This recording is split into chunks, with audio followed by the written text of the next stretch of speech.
Thank you very much.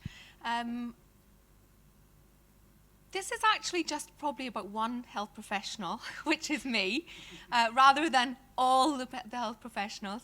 But I thought I would tell you about some of the things that I've learnt as a way of helping you think about, if you're meeting and talking to health professionals, what their perspectives might be whenever you're thinking about social media.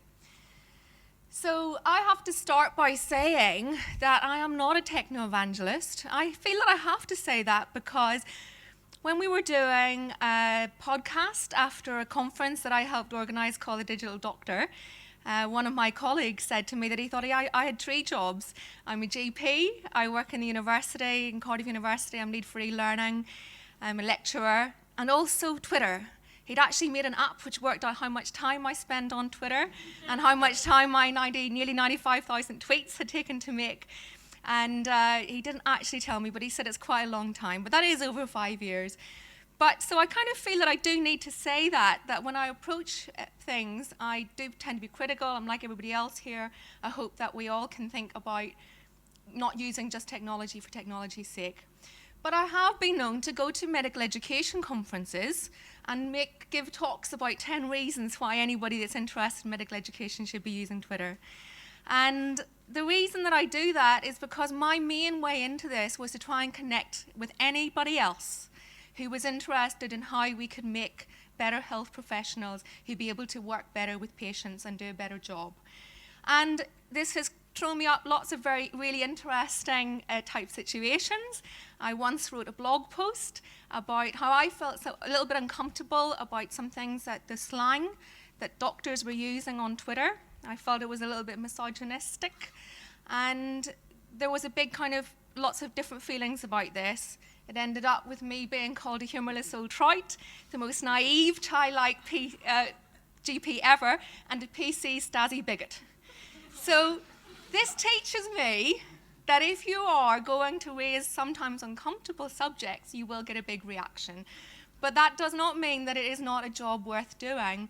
Because at the end of the day, the doctor-patient relationship and the relationship with health professionals is not always as we want it to be. This is a painting by an artist, Regina Holiday. It depicts her down here on the bottom trying to have a conversation with her terminally ill husband's doctor.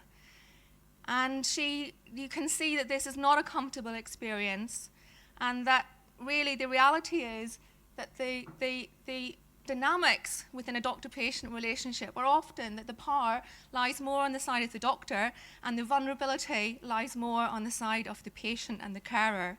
And we have to do a lot of work to try and get over that. And it's about trust. Somebody has said that trust is the magic God particle which holds the doctors and patients and health professionals together.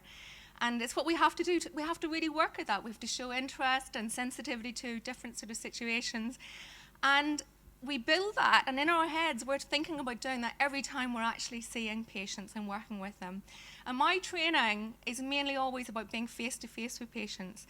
And that's the way, when you think about, well, where does social media come into this very different kind of medium, what can you actually do to actually help people build trust and be able to work out these power balances using social media? Because there are real, very genuine challenges in there. There are issues over privacy. As Dana Boyd says, to have privacy, you have to understand the context in which you're sharing and also to have control over it. And I see some uses, well, that's disagreement already, that's great. I see some uses of social media and by health organisations, whatever, where I'm not sure that actually we're doing enough to help people understand their context. There are also issues over anonymity. The GMC recently came out with guidance about health professionals and doctors saying don't use a pseudonym. Controversial? Are there topics that are off limits? Is it okay for a doctor to use a pseudonym and then to talk about some of their difficulties and actually working their kind of sense of burnout or whatever else? To even just have fun and to make some sort of jokes that are black humour. These are kind of issues that we're all sort of working through, and it's going to be quite a journey, and if you're interested in talking and trying to work through these sort of things, please come and talk to me.